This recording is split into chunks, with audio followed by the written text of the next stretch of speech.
Please हमारे channel को subscribe करो। गांव का माहौल शांत और साधारण था। लोग अपने अपने कामों में व्यस्त थे, लेकिन गांव के कुछ लोग रोजमर्रा की महंगाई से परेशान थे। अजय और विजय, दो अच्छे दोस्त, गांव के हालात देखकर चिंतित थे। उन्होंने देखा कि गांव में सेठ रामकिशन हर चीज महंगी बेचता है, जबकि गांव वाले भूख से जूझते हैं। अजय ने सोचा कि कुछ करना चाहिए। उसने विजय को योजना सुझाई कि क्यों न मिलकर ठेला लगाकर 1 रुपए में पौष्टिक खाना दिया जाए। यार विजय, क्या तुमने देखा?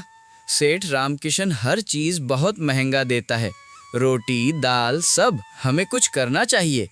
हाँ भाई, सच में हमारे गांव के लोग भूख से जूझते हैं और सेठ रोज अपना मुनाफा बढ़ाता है। लेकिन हमारे पास पैसे कहाँ से आएंगे और खाना बनाने का खर्च कहाँ से आएगा? थोड़ा थोड़ा सब मिलाकर जमा करेंगे। हम सब मिलकर ठेला लगाएंगे और 1 रुपए में भरपेट भोजन देंगे। ठीक है, पहले हमें कुछ लोग गांव में राजी करना होगा। हर कोई थोड़ा थोड़ा पैसा देगा। हाँ, और फिर हम सब मिलकर चावल, दाल, सब्जी खरीदेंगे। सेठ का महंगा खाना नहीं, सस्ता लेकिन पौष्टिक खाना। हमारा मकसद सिर्फ पेट भरना है, पैसा कमाना नहीं। ये गांव वालों के लिए सेवा है। दादी, दादा, हम कुछ कर रहे हैं, आप थोड़ा मदद करेंगे? शुरुआत में विजय को खर्च की चिंता थी, लेकिन अजय ने उसे समझाया कि गांव के लोग मिलकर थोड़ा थोड़ा पैसा देंगे, जिससे खर्च पूरा किया जा सकता है। दोनों ने गांव के बुजुर्गों और पड़ोसियों से मदद मांगी। दादी और अन्य गांव वाले खुशी खुशी सहयोग करने लगे। अजय और विजय ने मिलकर ठेला लगाया और चावल, दाल और सब्जी तैयार की। गांव वाले उत्सुकता से लाइन में खड़े हुए। सभी को सिर्फ 1 रुपए में भरपेट भोजन मिला। बच्चों की खुशियां, बुजुर्गों का संतोष और गांव वालों का सहयोग देखकर अजय और विजय बेहद खुश हुए। सेठ रामकिशन, जो पहले महंगा बेचकर मुनाफा कमाता था, ये देखकर चौंक गया। उसने उन्हें नीचा दिखाने की कोशिश की और एक योजना बनाई। ये बच्चे और लोग क्या कर रहे हैं? मैं महंगा बेचता हूँ और ये सब 1 रुपए में खा रहे हैं। बच्चों, अपनी दुकान बंद कर दो, नहीं तो अच्छा नहीं होगा। सेठ, हम किसी को नुकसान नहीं पहुंचा रहे, बस भूखे लोगों को खाना मिल रहा है। एक आदमी को पैसे देकर दोनों की दुकान में आग लगवा दी।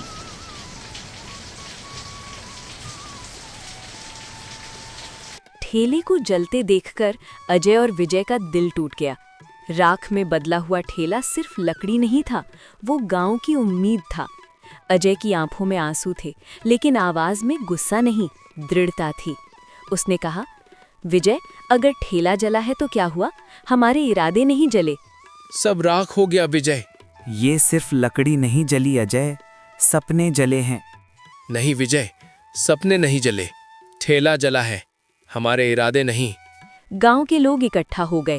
किसी ने लकड़ी दी, किसी ने पुराने बर्तन, किसी ने 10 रुपए, किसी ने 20। एक किसान बोला, आज से मेरी सब्जी फ्री। एक दुकानदार बोला, दाल और चावल मैं दूंगा। अजय और विजय समझ गए, ये अब सिर्फ उनका ठेला नहीं रहा, ये पूरे गांव की रसोई बन चुका था। सेठ रामकिशन का सच सामने आया। इसी बीच गांव के एक बच्चे ने आग लगाने वाले आदमी को पहचान लिया। पंचायत बुलाई गई, सच सामने आया। सेठ रामकिशन का सिर झुक गया, उसकी आवाज कांप रही थी। मैंने डर में ये सब किया, मुझे लगा मेरा धंधा खत्म हो जाएगा। अजय ने आगे बढ़कर कहा, सेठ जी, धंधा तब खत्म होता है जब इंसानियत खत्म हो जाती है। पूरा गांव शांत था। सेठ रामकिशन ने पहली बार आंसू बहाए। अगर तुम मुझे माफ करो तो मैं भी इस रसोई का हिस्सा बनना चाहता हूँ।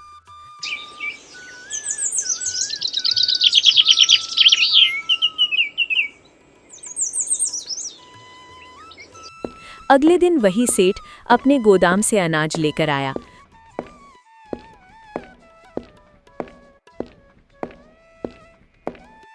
उसने ऐलान किया, आज से मेरे यहाँ भी चीजें सस्ती मिलेंगी और हर महीने में 1 रुपया रसोई में मदद करूंगा। गांव वालों ने ताली बजाई। अब ठेला छोटा पड़ने लगा। पंचायत ने एक खाली कमरा दे दिया।